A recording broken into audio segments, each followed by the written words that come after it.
ఉత్తరాంధ్ర జిల్లాలో పర్యటిస్తున్న AP CM Chandrababu Darlapudi వద్ద పోలవరం ఎడమ కాలువను పరిశీలించారు. అనంతరం చంద్రబాబు మాట్లాడుతున్నారు. ఇప్పుడు లైవ్ చూద్దాం. ఆంధ్ర తెలంగాణ ఉంటే విశాఖ ఆంధ్రుల హక్కుని ప్రాణత్యాగాలు చేసి ఆందోళన చేసి ఈ ఫ్యాక్టరీని సాధించుకున్నాం. ఆ తర్వాత ఇది ప్రైవేటైజ్ చేస్తామన్నప్పుడు వాజ్పేయి గారి గవర్నమెంట్ లో నేను గట్టిగా ఫైట్ చేసి ప్రైవేటైజ్ చేయకుండా కేంద్రం ఆర్థిక సహాయం చేసి ఈ ఫ్యాక్టరీని కాపాడుకున్నాం. ఇప్పుడు కూడా ఏ విధంగా కాపాడుకోవాలో కాపాడుకునే బాధ్యత తీసుకొస్తాం. ఈ చేతగానే అబద్దాలు చెప్పే వాళ్ళ మాటలు నమ్మితే చాలా సమస్యలు వస్తాయి. ఒక పక్క అబద్దాలు చెప్పే వాళ్ళని ఎప్పటికప్పుడు ఖండన చేయాలి, ఖండిస్తూనే మళ్ళా వాస్తవాలు చెప్పాలి. అక్కడ వాస్తవాలు చెబితే మీకు పనులు చేయాలి. ఓసారి మీరు కూడా అనుకుంటారు అబద్దాలు చెప్పంగా ఏదో సామెత ఉంది, కుక్క పిల్లని తీసుకుపోతాం గొర్రె పిల్లని తీసుకుపోతా ఉంటే ప్రతి ఒక్కరు కనపడిన వాళ్ళందరూ ఏంట్రా ఎవరోడా నువ్వు, ఇదేంటిది కుక్క పిల్లని తీసుకుపోతున్నావు అంటే ఒకటి చెప్తే నేను తెలివైన వాడిని అది గొర్రె పిల్ల అన్నాడు. రెండో వాడు చెప్తే ఏంటి మళ్ళా చూసుకున్నాడు, మళ్ళా నిర్ధారించుకొని ముందుకు పోయాడు.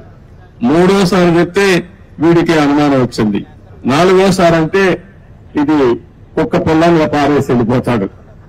అది పందాలో ఈ వైఎస్ఆర్ కాంగ్రెస్ పార్టీ పనిచేస్తా ఉంది. కానీ కరడు కట్టిన ఆర్థిక ఉగ్రవాదులు వెళ్లి విశాఖపట్నాన్ని దోచేసినటువంటి దొంగలు వెళ్లి వీళ్ళు వదిలిపెట్టే సమస్య ఉండదు. ఏం భయపడవలసిన అవసరం లేదు. మీ మనోభావాలకు అనుగుణంగా ప్రయత్నం చేస్తాను, పనిచేస్తాం. నేను ఏదైతే హామీ ఇచ్చానో సూపర్ 6 అవన్నీ చేపిస్తాం. అది చేయించడమే కాదు, ప్రతి ఒక్క కుటుంబానికి నేను అండగా ఉంటా. చేయించే బాధ్యత నాది. ఇప్పటికే మీరు చూశారు 30 రోజులు కూడా కాలేదు. వచ్చిన వెంటనే నేను చెప్పిన ప్రకారం పింఛన్లు పెంచాం. 3,000 రూపాయలు 4,000 రూపాయలు చేసి ఏప్రిల్ ఇస్తామని 7,000 రూపాయలు ఒకేసారి ఇచ్చిన ఏకైక ప్రభుత్వం భారతదేశంలో ఎన్డీఏ ప్రభుత్వం. అది పేదవాళ్లపై నుండే ప్రేమ. ఇంకో పక్క మీరు ఒకసారి చూస్తే మా తమ్ముళ్లకు ఉద్యోగాలు లేవంటే మెగా డిఎస్సీ హామీ ఇచ్చాను. మొదటి సంతకం పెడతానని చెప్పాను. మొదటి సంతకం పెట్టాను. మొదటి క్యాబినెట్ లో పెట్టాను. ఆమోదించి నోటిఫికేషన్ ఇచ్చే పార్టీ తెలుగుదేశం పార్టీ. మూడోది మీ భూములన్నీ కొట్టేయాలనుకుంటే నేను ఆ రోజు హామీ ఇచ్చాను. మీరు ఏం భయపడద్దండి, ఇది ల్యాండ్ టైటిలింగ్ యాక్ట్ కాదు, ల్యాండ్ గ్రాబింగ్ యాక్ట్. ఇది జగన్ వేసిన పెద్ద స్కెచ్. ఇది దీన్ని ఇమ్మీడియట్ గా కంట్రోల్ చేస్తారు, రద్దు చేస్తానని చెప్పి రద్దు చేసిన ప్రభుత్వం ఎన్డీఏ ప్రభుత్వం అని చెప్పి కూడా నేను మీకు తెలియజేస్తున్నా. అన్నా క్యాంటీన్లు 180 క్యాంటీన్లు 183 ఉన్నాయి. ఆగస్టు 15 నుంచి ప్రారంభిస్తాం. పేదవాడికి అన్నం పెడతాం. పేదవాడికి అన్నం పెడితే సహించలేని మనస్తత్వం ఆయన పేరు కూడా నేను చెప్పకూడదు, ఇప్పుడు చెబితే చాలా చిన్నగా ఉంటుంది. అలాంటి వ్యక్తి వీళ్ళంతా సైకో. మా తమ్ముళ్ళు ఇంకా మర్చిపోలేదు. మర్చిపోతే భయంకరం. నేను మొన్న కూడా చెప్పా, నేను అందరితో మాట్లాడుతున్న ప్రపంచం అంతా అందరూ మీరంటే మాకు అభిమానం ఉంది, మీ మీద నమ్మకం ఉంది, మేము వస్తా ఉంటున్నారు. కానీ మీ రాష్ట్రంలో ఒక భూతం ఉంది, మళ్ళీ అది లేస్తే ఏమవుతుంది కాబట్టి అది కూడా ఆలోచించమని నేను చెప్పాను. ఆ భూతానికి భూత వైద్యులు చూసుకుంటున్నారు. శాశ్వతంగా ఆ భూతాన్ని వదిలించే బాధ్యత మా ప్రజానీకానికి అప్పచెప్పానని చాలా స్పష్టంగా చెప్పాను. ఆ భూతాన్ని పూర్తిగా కంట్రోల్ చేసేది భూత వైద్యులు మీరే, అది గుర్తుపెట్టుకోవాలి. అది కంట్రోల్ చేసి ముందుకు పోదాం. అదే సమయంలో మా తమ్ముళ్ళందరికీ, ప్రజలందరికీ మీ ఆదాయం పెంచే మార్గం అదే నైపుణ్య అభివృద్ధి కోసం సెన్సస్ తయారు చేస్తున్నాం.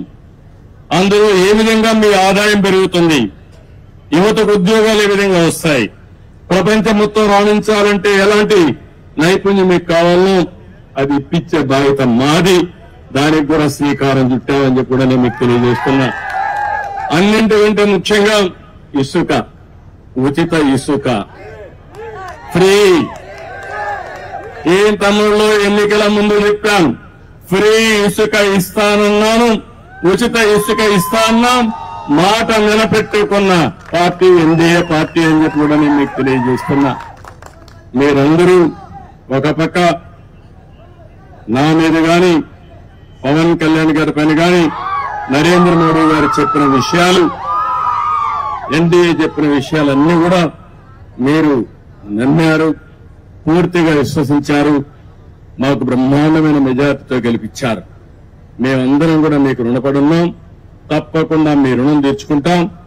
ఎట్టి పరిస్థితుల్లో ఆలోచన ఒకటి, ఆంధ్రప్రదేశ్ ని నెంబర్ 1 రాష్ట్రంగా తయారు చేయాలనేది ఏకైక ధ్యేయం. ఇప్పుడు ఎక్కడున్నామంటే అందరికంటే వెనక ఉన్నాం. మొన్న జీతాలు కూడా ఇవ్వలేము, పెన్షన్లు ఇవ్వలేమంటే నేను ఒకటే చెప్పా, ఏం చేస్తారో నాకు అనవసరం, ఒకే రోజు పెన్షన్ ఇవ్వాలి, అందరికి ఇవ్వాలని, వాలంటీర్స్ ఉంటేనే సాధ్యం అని చెప్పిన పెద్ద మనుషులకు బుద్ధి చెప్పాలని సచివాలయ సిబ్బందితో ఒకే రోజు ఇచ్చాం. అందుకని సచివాలయ సిబ్బందితో ఒకే రోజు పింఛన్లు ఇచ్చిన పార్టీ తెలుగుదేశం ఎన్డీఏ ప్రభుత్వం. అవునా కాదా అని అడుగుతున్నా మిమ్మల్ని. జీతాలు ఇవ్వలేమంటే సాధ్యం కాదని ఒక పక్క పింఛన్లు ఇస్తూనే ఇంకో పక్క ఉద్యోగస్తులు కూడా జీతాలు ఇచ్చాం. రెండు కూడా చేశామంటే అది ఈ పార్టీకి ఉండే కమిట్మెంట్. తప్పకుండా చేస్తాం. మీరు కూడా ఒకటే చెప్తున్నా, ఈ రోజు మీ ఉత్సాహం చూశాను. ఊర్లు కదిలొచ్చారు. మనస్సు నిండా అభిమానమే. ఎంత అభిమానం ఉందంటే ఆ అభిమానాన్ని పూల వర్షం కురిపించి బ్రహ్మాండంగా మాకు స్వాగతం పలికారు. నేను మిమ్మల్ని కోరేది ఒకటే, మేము పనులు చేస్తాం. మీరు ఆలోచించి అవన్నీ ఏ విధంగా అమలు చేస్తున్నాం చూసుకోండి. నేను చెప్పేది, మా నాయకులు చెప్పే మాటలు కూడా మీరు వినండి. ఇన్ని మీరు సహకరించండి. మీ యొక్క శ్రేయస్సే మా అభిమతం. దానికోసం పనిచేస్తాం. ఏ పని చేసినా ఈ రోడ్లన్నీ చూస్తున్నా, ఏం చేయాలో నాకే అర్థం కావడంలా. ఆ గొయ్యల్లో ఎవరిని పూడ్చాలి తమ్ముళ్ళు? ఎవరిని పూడ్చాలి ఆ గొయ్యల్లో? ఆ గొయ్యలు పెట్టిన వాళ్ళని పూడ్చాలి. ఇప్పుడు మనం ఆ పరిస్థితిలో ఉన్నాయి. మొత్తం రాష్ట్రమే గుంతలైపోయింది. మన బ్రతుకులే ఆగమైపోయినాయి. కానీ ఈ రోజు మిమ్మల్ని చూస్తే మాత్రం నాకు అనిపిస్తుంది, మొన్నటి వరకు నేను వస్తే బిక్కు అంటే వచ్చేవాళ్ళు, ధైర్యంగా కూడా వచ్చేవాళ్ళు కాదు. నేను ఏదైనా జోక్ చేసినా మీరు నవ్వేవాళ్ళు కాదు. ఈ రోజు మీకు ఒక స్వాతంత్రం వచ్చినట్టు మీ మనసులు చూస్తా ఉంటే, మీ ముఖాలు చూస్తా ఉంటే ఎక్కడికక్కడ ఉత్సాహంగా కనపడొస్తున్నారు. అంతవరకు నాకు జ్ఞాపకం ఉండేది, నార్త్ కొరియాలో కిమ్ ఉన్నాడు. అక్కడ నవ్వితే కొడతారు, ఏడిస్తే కొడతారు. మీ ఇంట్లో ఎవరైనా చనిపోతే ఏడిస్తే కొడతారు. మీ ఇంట్లో ఏదైనా మంచి జరిగితే నవ్వితే కొడతారు. అలాంటి జిమ్ ఇక్కడ ఉన్నాడు. మనకు మొన్నటి వరకు అందరూ ఇబ్బందులు పడ్డాం. కానీ ఈ రోజు మాత్రం మీకు రియల్ గా చెప్తున్నా, ఫస్ట్ మీరందరూ కూడా వాక్స్వాతంత్రమే కాకుండా హ్యాపీగా ఉండడం కోసం భగవంతుడు ఎంత శక్తి ఇస్తే అంత శక్తిని ఉపయోగించి మేము మీకు అండగా ఉంటాం, చేస్తామని మరొక్కసారి తెలియజేసుకుంటూ,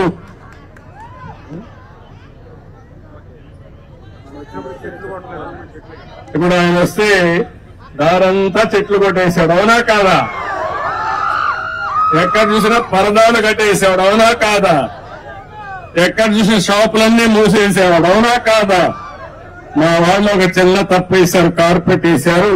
ఇప్పుడే చెప్పా, ఇక్కడ రాజు రాలేదు, లేకపోతే కింగులు రాలేదు, ప్రజలకు సేవకులు వచ్చాం. పొలాల్లో నడుస్తాం, లేకపోతే వాళ్ళ దగ్గరికి వెళ్తాం. ఈ కార్పెట్ కల్చర్ ఇంకా కూడా మీ మైండ్ లో కొంచెం ఉంది. అధికార యంత్రాంగం మొత్తం మారాలి. నెక్స్ట్ టైం మాత్రం ఎక్కడా కార్పెట్ ఉండదు. ఉంటే కార్పెట్ వేసి వాళ్ళ పైన యాక్షన్ తీసుకుంటా. ఎందుకంటున్నానంటే అందరం పుట్టింది మట్టిలో నుంచే, మళ్ళా చనిపోతే పోయేది మట్టిలోకే. ఈ ఆడంబరాలు ఇవన్నీ కూడా తాత్కాలిక ఆడంబరాలు కాదు, కావాల్సింది ప్రజల జీవితాల్లో మార్పు తీసుకురాగలిగితే, మీ జీవితాలకు వెలుగు చూపించగలిగితే అది శాశ్వతం, మీ గుండెల్లో శాశ్వతంగా మాకు స్థానం ఉంటుంది. దానికోసం పనిచేస్తాం తప్ప అధికారం వస్తానే కార్పెట్లు, అధికారం పోతే కార్పెట్ లాగడం, అది ఇవన్నీ కూడా చాలా భయంకరంగా ఉంటాయి. అవన్నీ కూడా ఎప్పుడు కూడా ఇలాంటివి నేను అవకాశం ఇవ్వను. ప్రతి ఒక్క పైసా పొదుపు చేస్తాం, ఆ పైసా మీకోసం ఖర్చు పెడతామని మరొక్కసారి మీ అందరికీ హామీ ఇస్తూ అందరికీ నమస్కారాలు. జై హింద్, జై ఎన్డీఏ, అందరికీ నమస్కారం. Thank you.